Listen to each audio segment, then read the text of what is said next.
Awesome, yeah. All right, yes, now make some noise if you love TEDx. Yes. Make some noise if you hate public speaking. Yes. Make some noise if you suffer from stage fright. Make some noise if the idea of giving a talk in front of thousands of people is your nightmare. Yes. Yes. It's not for me. No, I love this. I love this. This is my home. I know how this works. I know all the rules here. I know how this works. I know I can drop my voice a little bit, get a little more conversational, talk to someone in the front row. Hey, how you doing? TEDx, am I right? Rock and roll. And then when I look up, we all feel like we know each other a little bit better. Yeah. I know that I can walk over here and say something silly like fart. Fart! You'll probably laugh. Maybe not. It's a pretty conservative audience. It was a risk.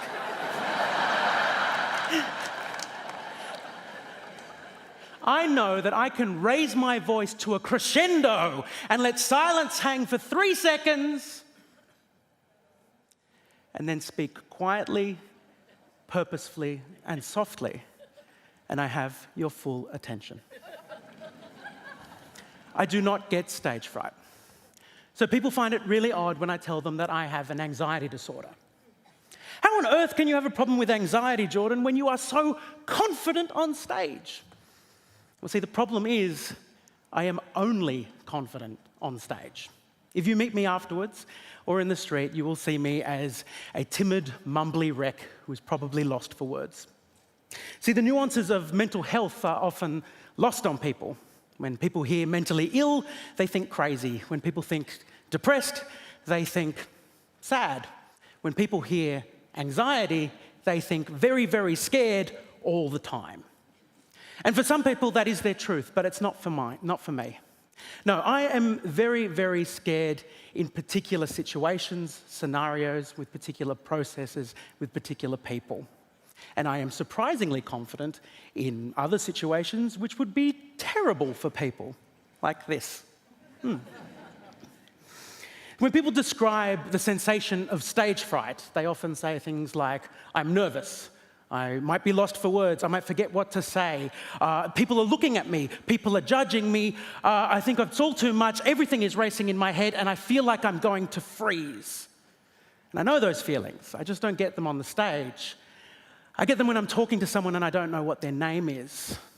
I get them if I go to a party and I turn up too early or too late, or overdressed or underdressed, or if I don't see anybody I know. I get them in most conversations, particularly conversations with people I don't know very well. I get terrified when I have a chatty taxi driver.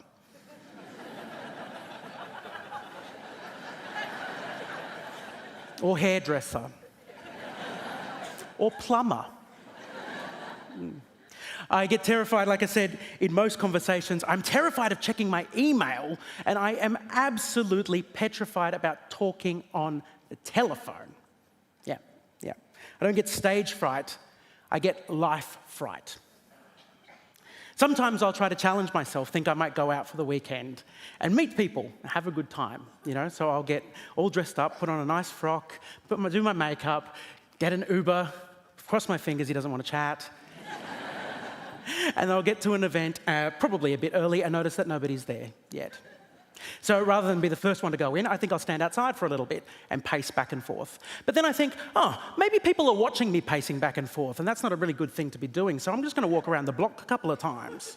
But after I've done that for a little while, then I think, maybe people are noticing me walk around the block, I better go in. I go in, I notice that I don't know anyone, and so I go to the toilet for a good 20, 25 minutes.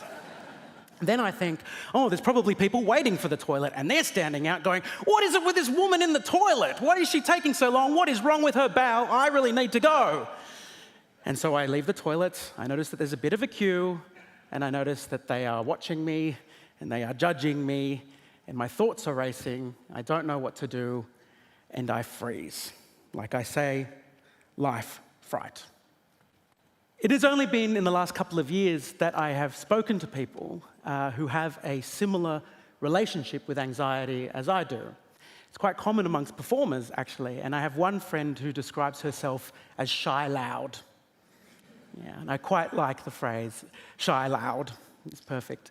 And it was only in the last year that I actually became acquainted with the ideas of situational anxiety, social anxiety, and high-functioning anxiety. Now, the thing is, when somebody's anxiety is high-functioning, that means that they work in society. In fact, we work really well, us shy louds. We have such a heightened sense of worry and such a fear of failure that we are often very high-achieving and perfectionists. The problem is that our level of worry is so high that even simple tasks require a huge amount of mental energy, and completing multiple tasks at the same time is very difficult, which is why situations where there's a lot of stimulation, like a party, can overwhelm us and make us shut down. When I was asked to come on board and give a TED talk, I was told that the organisers like to be very involved with the talks. Yes. And so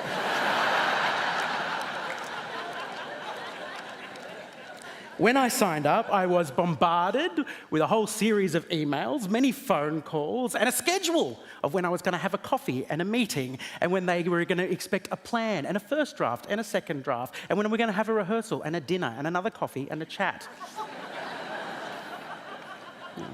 All reasonable things, right? Have some social occasions to make people less nervous, and break down the task into manageable chunks. Complete the first task, then the second task, and so on, until the whole job is done without anyone getting stressed out. Makes sense. Not for me. When I see a list of 7 things, I then get worried about 7 things. And because I don't ever get a little bit worried, I am a lot worried about 7 things, and I find it very difficult to do any of them, and so I worry and I procrastinate and I do nothing at all. I would do much better if someone said, "You have to do a TED Talk, see you at the TED Talk."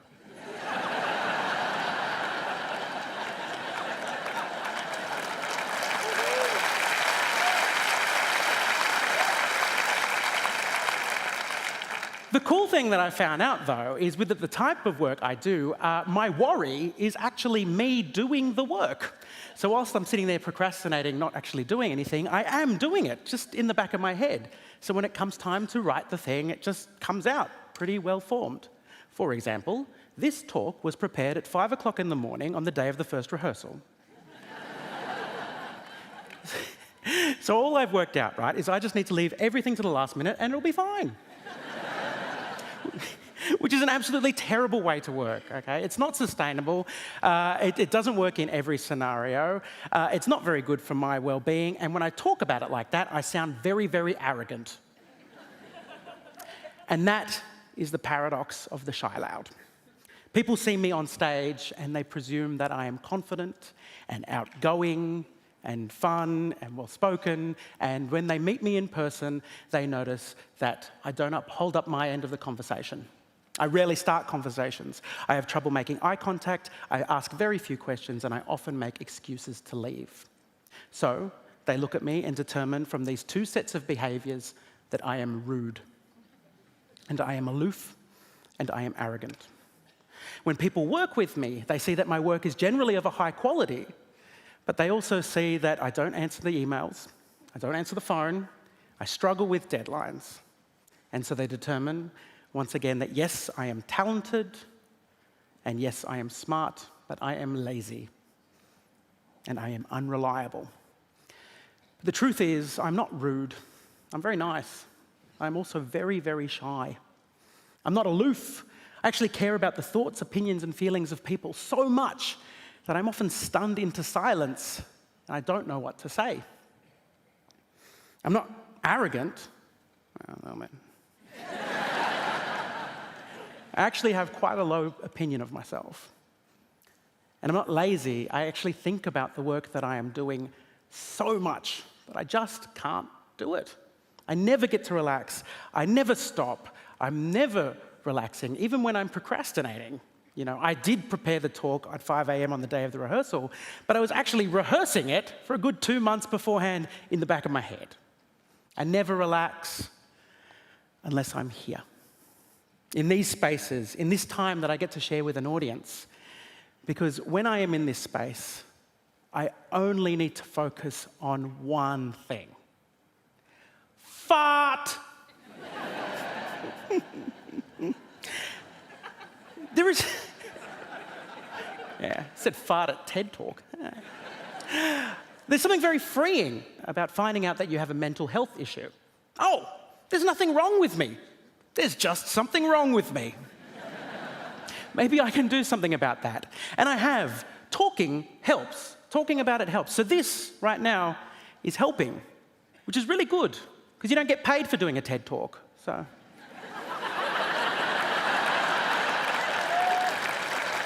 Yeah. Might as well get some therapy out of it.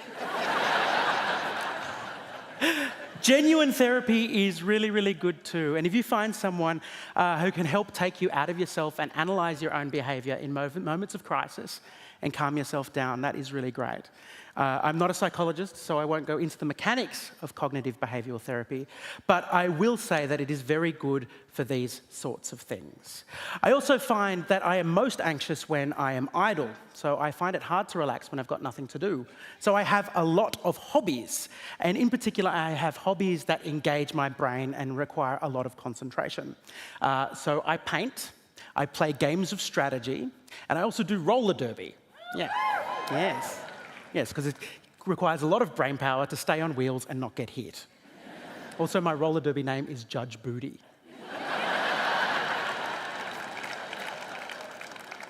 Controlling your environment is really important too, and if I find that I am in a situation where I can't cope, I'll find a way to take myself out. But I also take control of the environments that I occupy. Different parts of my apartment are devoted to different parts of my life. If I am writing, I write by the desk near the window. If I am painting, I paint at the red desk near my bedroom, near my kitchen. If I am playing games, I play on the desk in my bedroom. Okay, basically, if you have anxiety, all you need to do, lots of desks. I also have allies. I have friends. I make sure that I don't go to social occasions alone. And if they see me struggling in a conversation, they will introduce themselves to share the load, often starting by asking the person's name just to make sure that I've got it. They also know to recognize when I need to evacuate and help me get out. Yeah. The other thing that I've noticed is the strength that I have because of my anxiety. I deal with such a heightened level of stress and worry that I am often very, very good in situations when people are typically stressed and worried. Very good on stage, quite good at public speaking. I'm a very good improviser, I am quick-witted, but I'm also really, really good at taking charge in a moment of crisis. Like I said, when I can focus on one thing, I thrive. When I first thought that I might have a problem with anxiety, I spoke with my doctor. And my doctor said, yes, it sounds like you might have a problem with anxiety. You would benefit from speaking to an expert. And then she handed me a piece of paper with a phone number on it. And I thought about ringing that number for a long time. I'm just too bloody scared of phones. And yet, I have no issue talking about it to 4,000 people tonight. Fart!